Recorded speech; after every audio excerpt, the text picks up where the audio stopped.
A few years ago, on a stormy night, I was at home with my dog, Luna. We had recently moved into a new house, and everything still felt unfamiliar. The house was old, with creaky floors and drafty windows. The storm outside made the atmosphere even eerier. Rain pounded against the windows, and the wind howled through the trees. It was the kind of night where every shadow seemed to move, and every noise felt louder. I was getting ready for bed. It was late, and I was tired from unpacking boxes all day. Luna, my loyal Labrador, was lying on the floor by my bed. She was usually calm and obedient, so when she suddenly jumped up and started barking furiously at an empty corner of the room, I froze. Her hackles were raised, and she growled deeply, her eyes fire. "What's wrong, Luna?" I asked, trying to calm her down. My voice was shaky. She ignored me and kept barking, her gaze never leaving the corner. The sound of her barking echoed through the house, adding to the tension already hanging in the air. I walked over to the corner she was barking at, but there was nothing there. No shadow, no movement, no sound, just an empty spot. Still, Luna wouldn't calm down. I began to feel uneasy. Maybe there was something outside, I thought. Maybe someone was trying to break in. The idea sent a chill down my spine. Ignoring the rain, I grabbed a flashlight and headed to the front door. As soon as I stepped outside, the cold rain drenched me, and the wind whipped through the yard, making it hard to see or hear anything. I shone the flashlight around, scanning the yard and the edges of the house. Everything looked normal. The rain made it difficult to see far, but there was no movement or sound. I checked the back of the house and the side yard, but nothing was out of place. By now, I was soaked and shivering. I went back inside, hoping to shake off the strange feeling that had settled over me. Luna was still barking when I returned, her eyes locked on the same corner. "There's nothing there, Luna," I said, trying to reassure both her and myself. But she wouldn't listen. She kept barking, her body tense and alert. I decided to investigate further. Maybe there was something I had missed. I checked every room in the house, every corner, every closet. Nothing seemed unusual. No open windows, no signs of forced entry. Just the relentless sound of the storm outside and Luna's barking echoing through the house. Finally, I decided to check outside one last time. I grabbed my flashlight and a raincoat, bracing myself against the cold. I stepped onto the deck, shining the light around. That's when I saw him. At the edge of the deck, barely visible in the pouring rain, was a man. He was sitting on the ground, his arms wrapped around his knees, shivering uncontrollably. He looked disoriented and frightened. I called out cautiously, "Are you okay?" My voice barely carried over the sound of the storm. The man didn't respond. He just looked up at me with wide, frightened eyes. I stepped closer, keeping my flashlight on him. As I got closer, I recognized him. It was my neighbor, Mr. Carter. I had seen him a few times since we moved in. He was an elderly man who lived alone a few houses down. I knew he had some health issues and sometimes got confused. "Mr. Carter, are you okay?" I asked again, louder this time. He nodded slightly and said, "I'm all right. I got confused. I'll make my way home soon." His voice was shaky but calm, and I breathed a sigh of relief. Luna, however, wouldn't stop barking. Even as she saw Mr. Carter clearly, she growled and barked relentlessly, her gaze never leaving him. It unsettled me. but I tried to focus on helping him. I offered to walk him home, but he declined. "I'll be fine," he insisted. "I've got my bearings now." I went back inside and, concerned, decided to call his family to make sure he got home safely. When his daughter answered the phone, her response sent a chill down my spine. "What do you mean he was outside?" she asked. "Dad's been home all night. He hasn't gone anywhere." I froze. "Are you sure?" I asked hesitantly. "I just saw him outside, sitting in the rain. He said he was going home." "No," she replied firmly. "I've been with him the whole evening. He's in bed right now, safe and sound." My heart raced as I hung up the phone. Luna was still growling softly, her eyes darting toward the corner of the room. I didn't sleep that night. The storm outside eventually passed, but the sense of unease lingered long after. In 2019, my family and I were excited to finally move into a beautiful, spacious house in the suburbs. After years of living in a small apartment, it was everything we had dreamed of. The house had large windows that let sunlight pour in, a spacious backyard, and a calm, peaceful neighborhood. We were thrilled, believing this would be our dream home. But after a few nights, something started to feel off. At first, it was subtle, doors creaking when no one was around, small objects slightly out of place. We dismissed it as the house settling, but then one night, things changed. My dog, usually calm and friendly, started barking furiously at the walls, especially near the stairs or the attic door. The barking was so intense that we had to calm him down, but it returned every night. One evening, after we had settled in, I went upstairs to the bedroom. I could hear what sounded like heavy footsteps coming from the attic. It was late, and everyone else was asleep. I assumed it was just my imagination playing tricks on me, so I tried to ignore it. But the next night, the same thing happened. The footsteps grew louder, more distinct. I couldn't ignore it anymore. I grabbed a flashlight and went up to the attic. It was completely empty. Still, the footsteps continued. In my mind, they felt real. A few days later, I woke up in the middle of the night to the sound of soft whispering, faint voices coming from the kitchen. I convinced myself it was just the wind, but when I went to check, the whispers stopped immediately. I felt cold, and the atmosphere in the house seemed to shift. The final straw came one night when I was in the living room alone, making a late-night snack. I turned around to see a dark figure standing in the doorway of the kitchen, watching me. It wasn't clear, almost like a shadow, but it was there.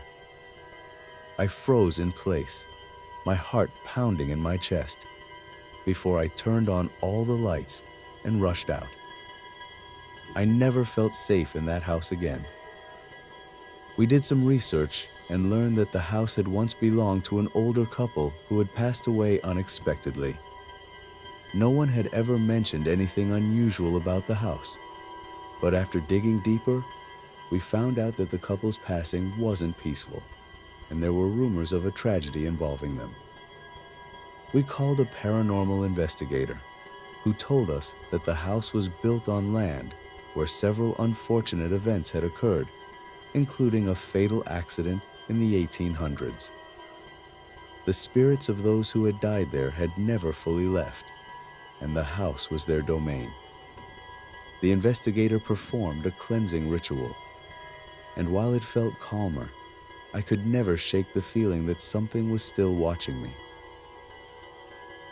A few years ago, I had always dreamed of living in a small town, away from the noise and rush of the city. So, When I found a beautiful old house in a quiet town, I couldn't resist buying it. The house was charming, with white walls, blue shutters, and a lovely garden. It felt like the perfect place to start a new chapter in my life. I moved in on a sunny afternoon. The neighbors were friendly and welcoming, and I felt at ease. Everything seemed perfect. I spent the first few days unpacking and arranging my things, enjoying the peace of my new home. One evening, after a long day of settling in, I decided to take a relaxing bath. The warm water and lavender-scented bubbles were soothing. I closed my eyes and let the stress of the move melt away. Suddenly, I heard a noise coming from downstairs. It was faint, but distinct, like someone trying to open the front door. My heart skipped a beat. I listened closely, hoping it was just my imagination, but the sound continued. Quickly, I got out of the bath, wrapped myself in a towel, and tiptoed downstairs. The house was silent except for the persistent noise at the door. I peeked through the window beside the door and saw a man fiddling with the lock. He was tall and wore a dark coat and a hat that cast a shadow over his face. Fear gripped me. Who was this man, and why was he trying to get into my house? I grabbed my phone and dialed 911, my hands trembling. "A man is trying to break into my house," I whispered to the operator, giving her my address. She assured me that the police were on their way and told me to stay on the line. I watched the man from my hiding spot, my heart pounding in my chest.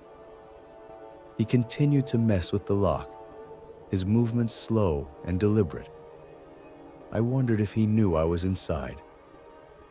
The operator kept talking to me, her voice a comforting presence in the terrifying moment.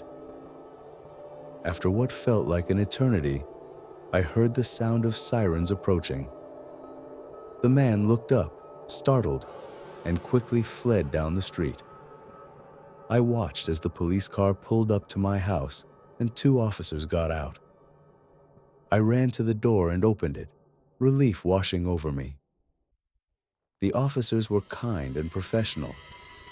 They took my statement and assured me that they would do everything they could to find the man. "Keep your doors and windows locked," one of them advised, "and call us if you see anything suspicious."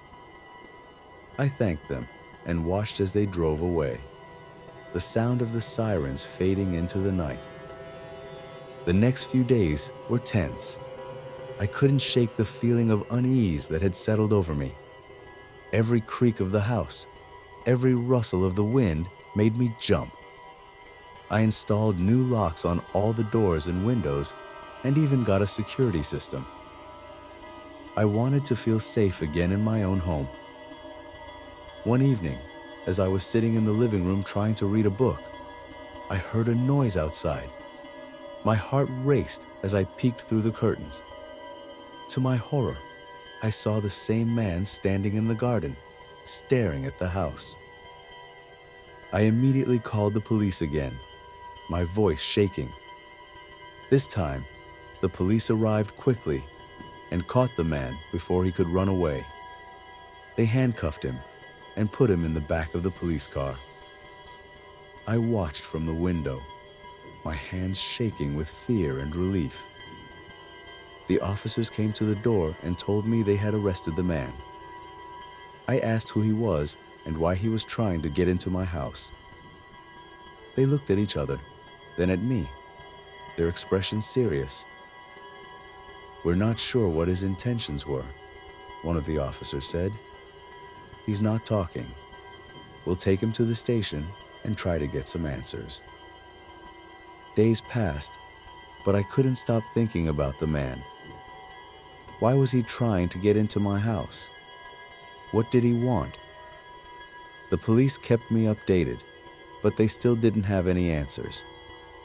The man refused to speak, and they couldn't find any information about him.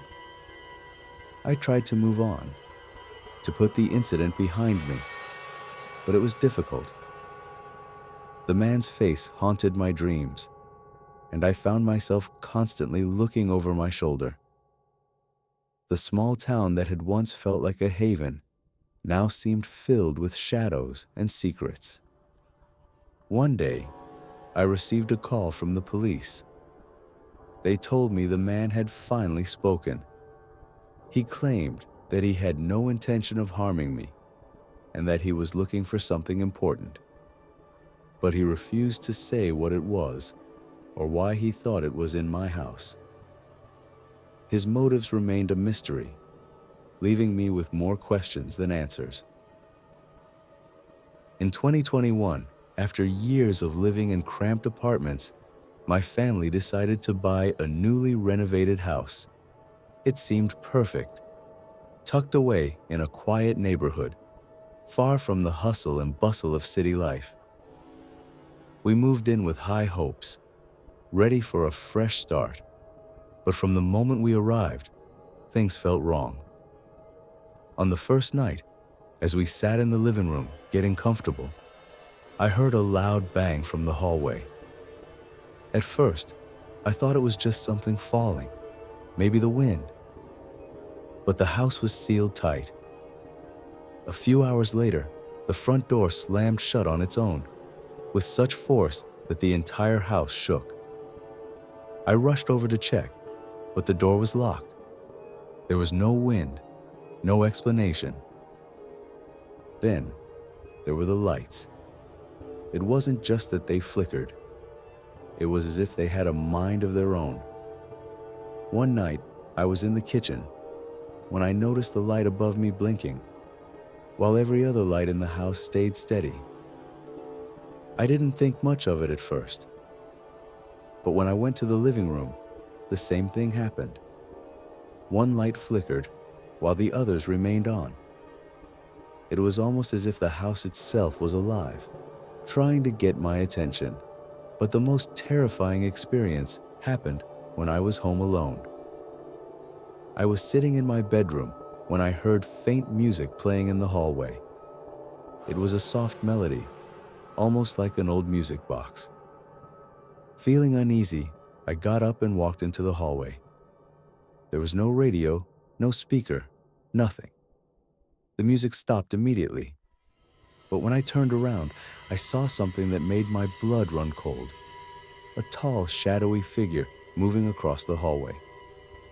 It was quick, almost too fast for me to process, but I saw it clearly. Terrified, I grabbed my phone to call my wife, but she didn't pick up. I was alone, and the air around me felt thick, suffocating. I didn't know what to do. For weeks, strange occurrences continued. Objects would disappear, only to be found in odd places. Whispers echoed through the house at night. It felt as though the house was playing tricks on us. We contacted the previous owners and learned that they had moved out suddenly, citing personal reasons, but never explaining why.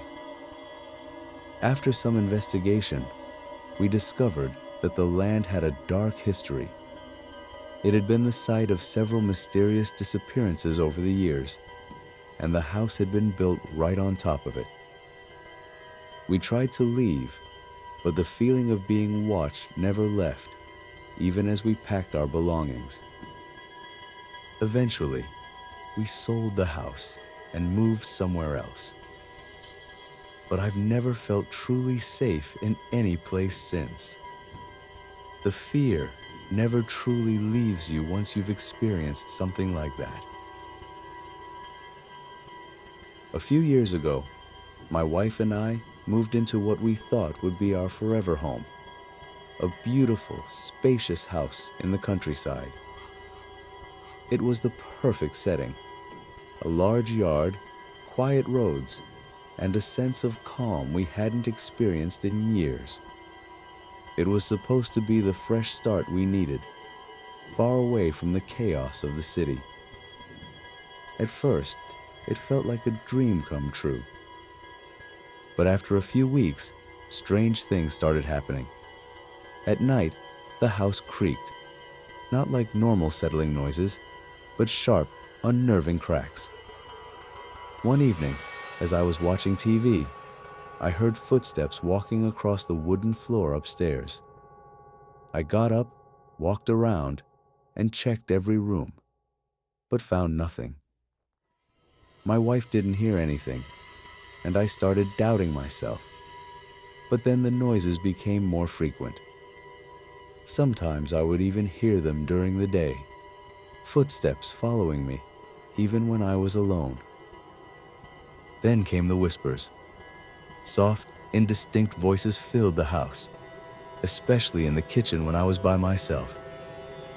At first, I thought it was my imagination, but one evening, as I walked past the bathroom, I saw something that made my heart stop. Written in fog on the mirror were the words, "Get out." I froze, terrified, unable to comprehend what I was seeing. I wiped the mirror, but the words stayed, as if they were permanently etched there. That's when I knew something was very wrong. We contacted the previous owners and learned that they had left the house abruptly, citing personal reasons. A few days later, we discovered the house had been built on land with a tragic past. There were reports of strange happenings over the years, including an unexplained death in the house decades ago. The spirits of those who had lived and died here seemed restless, their presence lingering within the walls. We sought help from a medium who confirmed that the house was haunted. She performed a ritual to cleanse the house, and while it became quieter, the heavy, suffocating atmosphere never truly lifted. We moved out shortly after, but I'll never forget the feeling of being watched, the sense that the house itself was alive and waiting for us to leave. These experiences left me with a lingering unease that no other house has ever been able to shake.